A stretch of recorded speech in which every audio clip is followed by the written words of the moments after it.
Oh.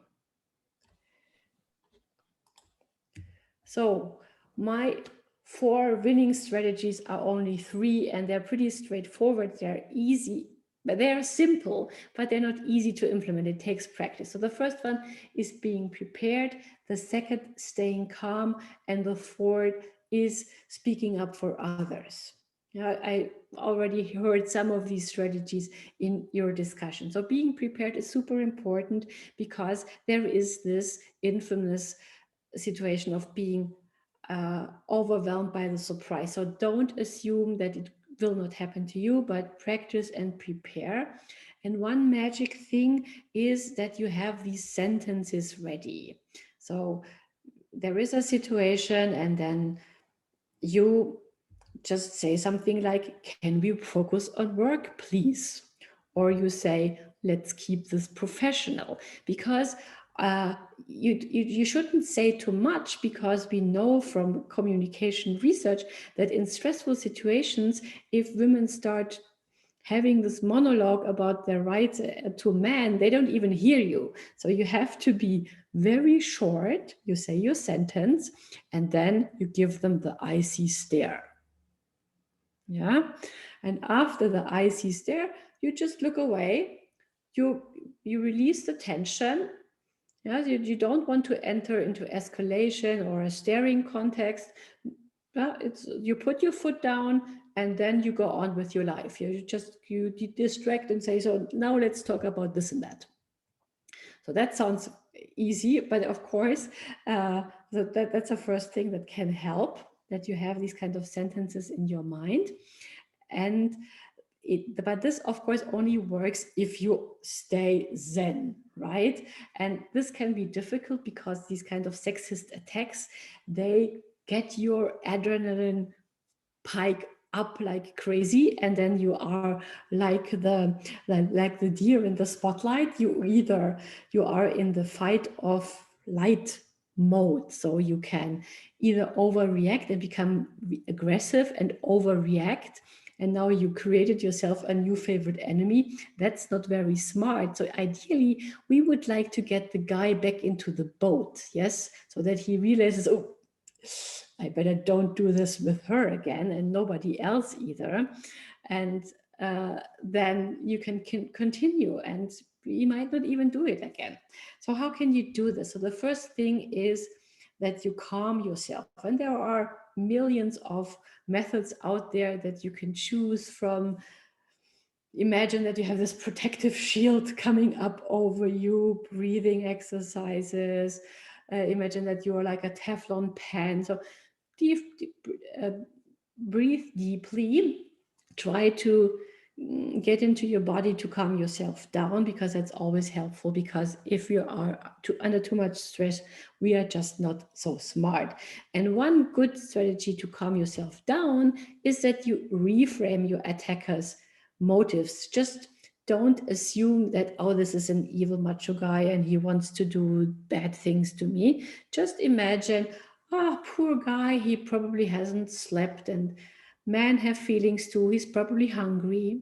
And it doesn't matter, just pretend you haven't noted this, that he's a jerk, and treat him that way. So kill him with kindness.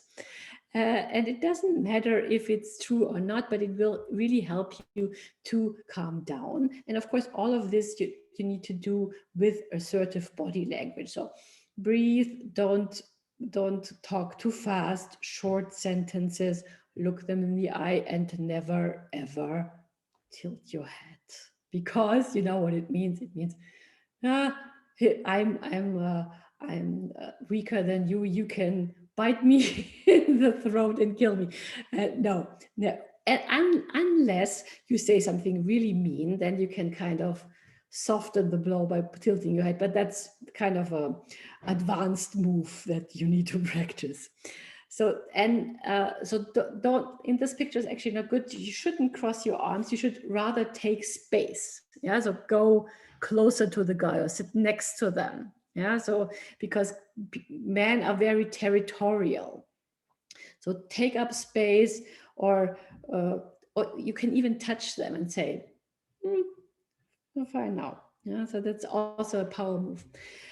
If you don't have the smart sentences, silence is your friend. You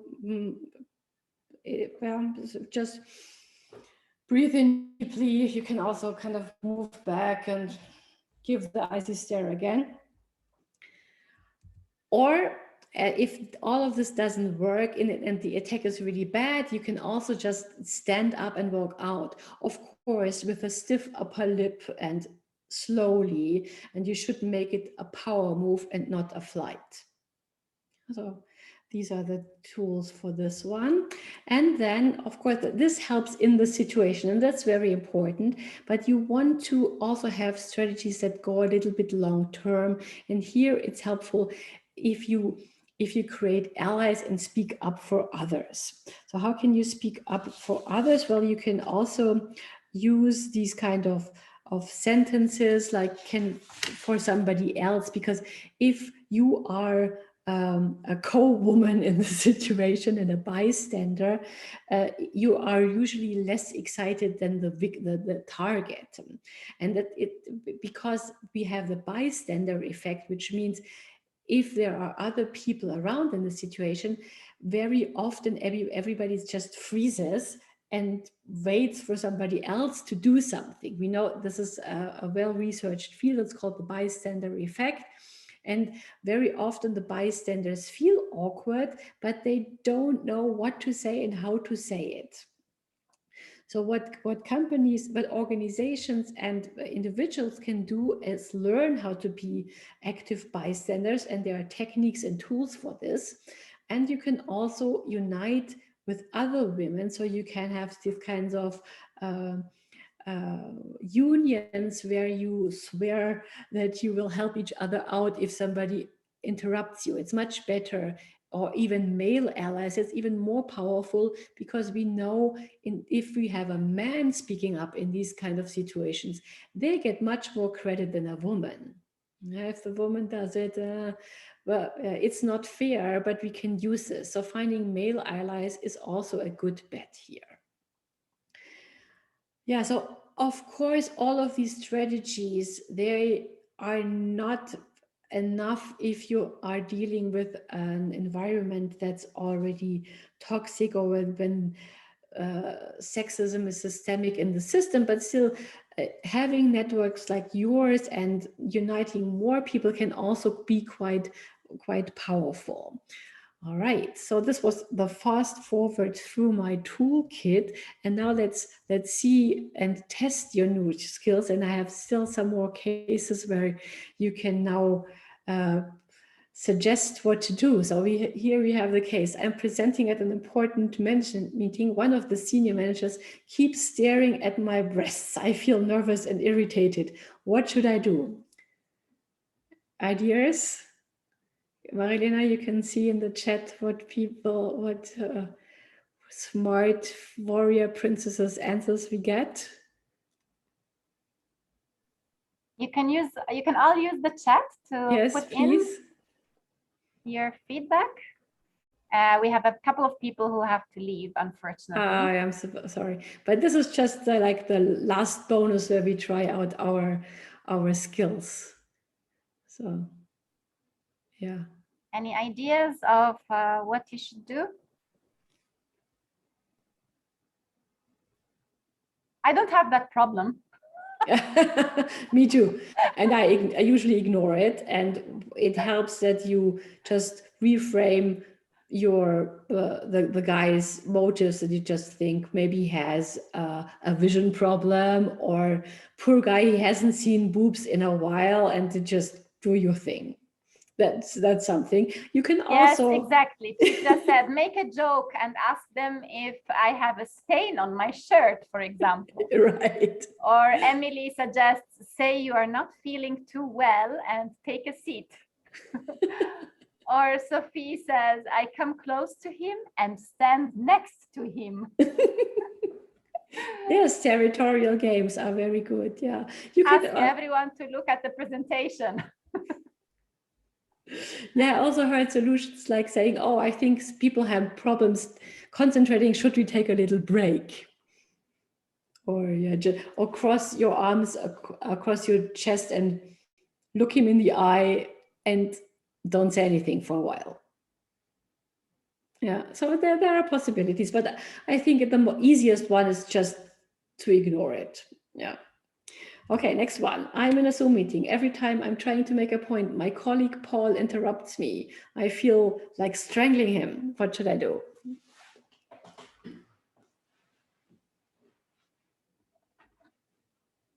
Any ideas? You can either raise your hand to make a live statement, or you can write it in the chat, as you prefer. I think being interrupted on Zoom is a little less the problem if you have a good moderator, right? Because people are given the floor one after the other. It's more a problem in meetings, in face-to-face meetings, where there are many people and then people just jump on over you in terms of speaking. So we have someone saying, I will say, please let me finish my point. Very good. Yeah. Yes. Or you could also kind of ask him, would you please let me? Because that kind of gives them more dignity. So they are the ones to decide, and gives them respect, gives you respect. That can be quite powerful. Mm-hmm. Okay, then there's President. I am speaking. Many times I've said, excuse me, I'm still speaking, or hang on, hold that thought. Yeah. And then continue to speak. Oh, very good. Hold that thought. That's good. Write it down. I have 2 more important points to make. Yeah. Ask everyone to speak one at a time, and then we will have questions at the end. Very good. So I see you're very experienced in this field, because we all know women tend to get interrupted 3 times more than men. And one smart long-term move is also to, like Marilena said, have a policy for not interrupting. And there are even now artificial intelligence apps on your phone where they measure the speaking time of men and women. So there are lots of interesting things out there for interrupting. And one final case. I'm at a project meeting and we are discussing the upcoming communication plan. Catherine has just made a good proposal, but no one responded to it. 5 minutes later, Peter says exactly the same thing, only louder and with more conviction. So this is called appropriation, so that they steal your ideas, which is kind of hard to understand, but it's obvious like this. If you are not in the same group, you tend to not hear people as well as the people in your in-group. It's called similarity bias. I just don't know how they do it, but it does happen a lot. I hear it a lot from women. Do we have suggestions here, Marilena? Daniela says, I ask the floor and say I'm glad that Peter picked up the point raised by Catherine. Perfect. Well done. Yeah, this is like great. You support my proposal, says Nicoletta. Thanks for supporting my idea, says Sophie. That's it. So here I have to teach you anything. You already are black belts in this defense strategy. Very good. And Chitra says, Peter, I'm so glad that you agree with my point. Brilliant. Very good. So you see, you got it. So sharing the stories helps. Being prepared will make you a better leader for all kinds of things. And we have to keep fight for systemic change. And what's also important, I want you all to have fun with it, because otherwise it's just too frustrating. Yes. So just imagine they want to play and they want to know where their limits are. Yeah. So you can please share your most important learning in the chat. And if you want to do more and go deeper, I'm also offering in June a masterclass, and we will have 2 hours. We will discuss more cases, more strategies. It will only be 10 people, and we will also have more time to dig deeper in your personal stories. And you have the link to it to Eventbrite, and it will be 89 euros. And it would be great to see you all back there again, but it will be an open class for everybody to come. Well, as soon as we have 10 people. Yes, so, and please reach out and get in touch on LinkedIn. And so now you're ready to go out there and fight for a more humane and innovative and equitable workplace, my dears. Thank you so much. It's been a pleasure. I have the feeling we could have gone on still quite a while. I'm quite happy we made it with only 14 minutes overtime. Thank you very much for your patience. And yes, Thank you, Marilena, Bettina. famous last words. Yes, thank you very much, Bettina, for your very engaging session.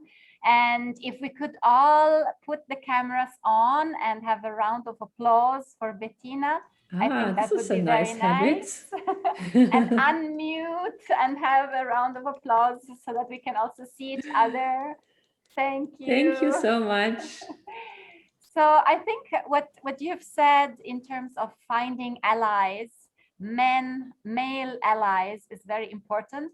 And in fact, with Chitra, we have just decided that we're going to call our male allies who are joining the Women's Informal Network. They can't join as members, right? Because it's only for us, for women.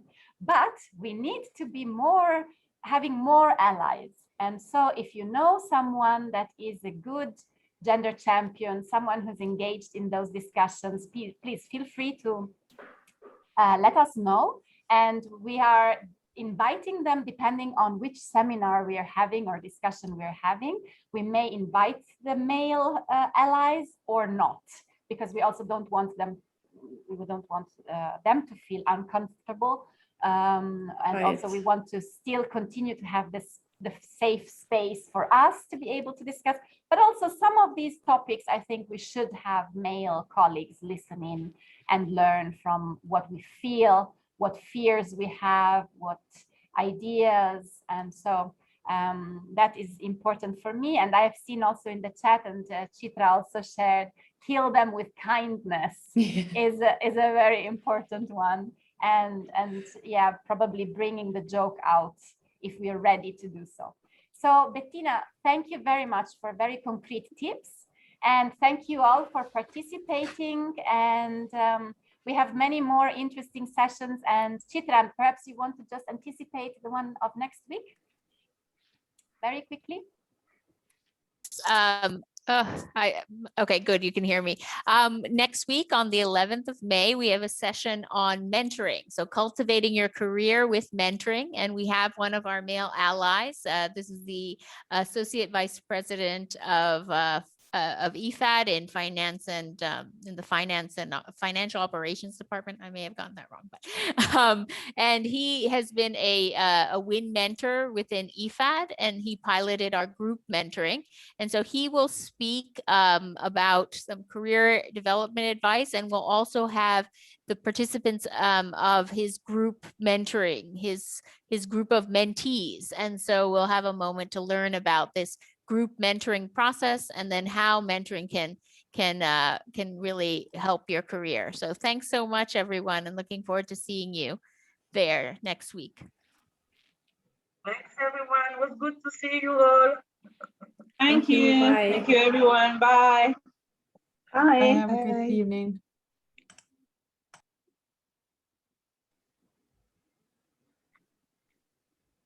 Okay, I got kicked out, unfortunately. Yeah. I'm sorry for that. Thank you all. Thank you. Bye-bye. Have a nice Thank you, evening. Marilena. Thank you, Bettina. Bye-bye.